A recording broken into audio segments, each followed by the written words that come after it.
রূপা বাড়ি ফিরতেই সোনা বলে, রূপা তুমি আমার সাথে কথা বলছো না, এক ঘরে চুপচাপ রয়েছো, কি হয়েছে তোমার? আর তুমি কোথায় বা গিয়েছিলে কৃষ্ণের সাথে? আমাকে সবটা খুলে বলো। রূপা বলে, আমি তোমাকে বলতে পারি, কিন্তু তুমি কথা দাও তুমি কাউকে বলবে না। ওইদিকে রত্নাদেবী কিন্তু আড়াল থেকে সবটা শোনে। রত্নাদেবী শুনতে থাকে রূপার কথা। রূপা বলে, আমি একটা মিউজিক ভিডিও শ্যুটের অফার পেয়েছি, সেখান থেকে আমি 2 লক্ষ টাকা পাবো। সেখান থেকে আমি কিছু টাকা বাচ্চাদের দিলেও আমার কাছে প্রায় 1.5 লক্ষ টাকা মতো থাকবে। আমি মায়ের কাছে এই 1.5 লক্ষ টাকা দিতে পারি। তুমি মাকে কিছুতেও জানাবে না, কারণ আমি মাকে কিছুই বলিনি। আর তখন সোনা জিজ্ঞাসা করে, তুমি এই অফারটা কবে পেলে? তখন রূপা বলে, আমি যখন মায়াপুরে ছিলাম তখনই এই অফারটা ওরা আমাকে দিয়েছিল, কিন্তু তখন তো আমি এগুলো অ্যাকসেপ্ট করেছিলাম না, কিন্তু আজ করছি।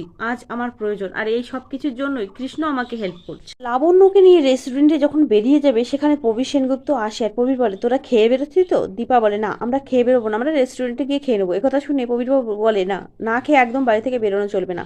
ওদিকে উর্মি সবার জন্য খাবার রেডি করলে সোনা বলে, তুমি বসো, কাকিয়া সবার জন্য খাবার আনছে। ওদিকে রত্নাদেবী সব কথা শুনে ছুটে যায় কিচেনে। সেখানে গিয়ে উর্মিকে বলে, উর্মি ওই মেয়েটার সর্বনাশ করে দে তো, আমার আর ভাল লাগছে না দেখতে। উর্মি বলে, ছাড়ো না মা, সে তো মারা গেছে। উর্মি ভেবেছে লাবণ্যর মায়ের কথা, ওই জন্য বললো সে তো মারা গেছে। রত্নাদেবী বলে, ওর কথা আমি বলছি নাকি, আমি তো বলছি ওই রূপার কথা, ওই হতচ্ছাড়ি রূপার কথা। ও একটা ডান্স কম্পিটিশনের সুযোগ পেয়েছে, সেখান থেকে এত এত টাকা ইনকাম করবে, আর সেটা আমি সহ্য করতে পারবো না। তুই কিছু একটা কর উর্মি। আমি কি করব? রত্নাদেবী বলে, ওই মেয়ে একটু পরে শুটে বেরিয়ে যাবে, ওর খাবারে এমন কিছু মিশিয়ে দে যাতে কোনো কাজই ও না করতে পারে।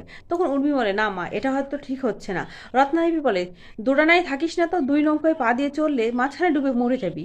তুই এর থেকে ভালো হয়, নিজের প্রতিশোধ নেওয়ার সময় এসেছে, সেটাকে কাজে লাগা। রত্নাদেবী কাপড়ের আঁচল থেকে একটা ওষুধ বের করে উর্মিকে দেয়, আর উর্মিকে বলে ওই রূপার খাবারে মিশিয়ে দিতে। উর্মি বলে, না মা, আমার মন সায় দিচ্ছে না, যদি রূপার কোনো ক্ষতি হয়ে যায়। রত্নাদেবী বলে, তোর মন সায় দিচ্ছে কিনা সেটা আমি জানতে চাই না, তুই আমার কথা শুনে চল, তুই ওর খাবারে এটা মিশিয়ে দে। রূপা যখন কাজের সূত্রে বাইরে যাবে, তখন সোনাকে বলে, সোনা আমি বাইরে কাজের জন্য যাচ্ছি, তুমি সবাইকে বলে দিও যে আমি একটু বাইরে যাচ্ছি। তখন সোনাকে উদ্দেশ্য করে দীপা বলে, দীপা সোনাকে বলে যে, সোনা তুমিও বলে দাও যে সবাই তো আর ছোট নেই যে পারমিশন নিয়ে যেতে হবে। তখনই দেখা যায় সূর্য সেখানে আসার বলে, দীপা, রূপা, তোমরা কি ভাববাচ্ছে কথা বলবে এখনো? মান অভিমান তোমাদের ভাঙেনি? তখন সেখানে প্রবীর সেনগুপ্ত আসে, আর ছোট্ট লাবণ্য জিজ্ঞাসা করে, ভাববাচ্ছ মানে?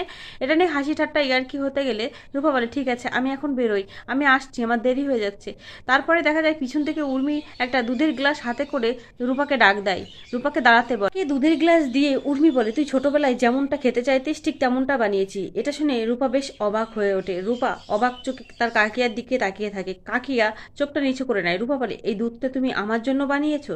রূপা কিছুতেই বিশ্বাস করে উঠতে পারছে না তার কাকিয়াকে এই দুধটা তার জন্য বানিয়েছে। দীপাও কিন্তু বেশ অবাক হয়ে যায় এই উর্মির আচরণ দেখে। উর্মি এতটা স্বাভাবিক হলো কি করে?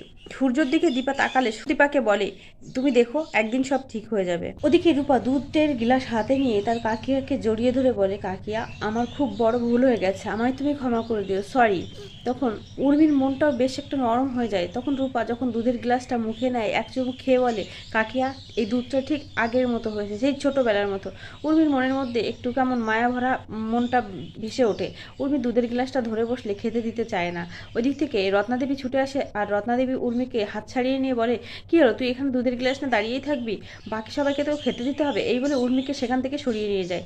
দুধটা রূপা কিছুটা খেয়ে কিছুটা টেবিলের উপরে রেখে চলে যায়। ওইদিকে দীপা মনে মনে ভাবে, আমার মনটা কেন এত কুডাচ্ছে। তার কাজের জায়গায় পৌঁছে যায়, আর তার পেমেন্ট পেয়ে যায়। কৃষ্ণকে বলে, এই টাকাগুলো মায়াপুরে পাঠানোর ব্যবস্থা করো, আর সোনাকে তুমি সাথে নিয়ে যাও, আমার তো এখানে অনেকটা সময় লাগবে। কৃষ্ণ সোনাকে নিয়ে মায়াপুরের উদ্দেশ্যে রওনা হবে। তখন সোনাকে একটা হেলমেট দিলে সোনা সেটা ঠিকমতো পরতে পারে না। কৃষ্ণ বলে, দাও আমি তোমাকে এই হেলমেটটা পরিয়ে দিই। ওদিকে সোনা কিন্তু কৃষ্ণকে দেখে কৃষ্ণের প্রেমে পড়ে যায়। ওদিকে দীপা যাদের কাছে ধার বাকি করেছিল তাদেরকে ফোন করে ধার শোধ দেওয়ার কথা জানালে তারা জানায় সব ধার শোধ হয়ে গেছে। দীপা বুঝে উঠতে পারে না কে শোধ করলো এই টাকাগুলো। পার দেওয়া টাকাগুলো নিয়ে কৃষ্ণ আর সোনা তার মায়ের সব ধার দেনা মিটিয়ে দিয়ে আবার ফিরে আসে রূপার ডান্স দেখবে বলে। রূপা সুন্দর করে সেজে ক্যামেরার সামনে ডান্স করতে করতে হঠাৎই অসুস্থ বোধ করে। তারপরে দেখা যায় রূপা অসুস্থ হয়ে স্টেজের মধ্যেই পড়ে থাকে। সেটা দেখে সোনা আর কৃষ্ণ ছুটে যায় রূপার কাছে। তবে কি বন্ধুরা, রত্নাদেবী বেহুশ হওয়ার ওষুধ না দিয়ে রূপাকে বিষ খাইয়ে দিল? বিষ খেয়ে কি রূপা মারা যাবে? দেখতে হলে চ্যানেলটি সাবস্ক্রাইব করো আর আমার পাশে থাকো। ধন্যবাদ।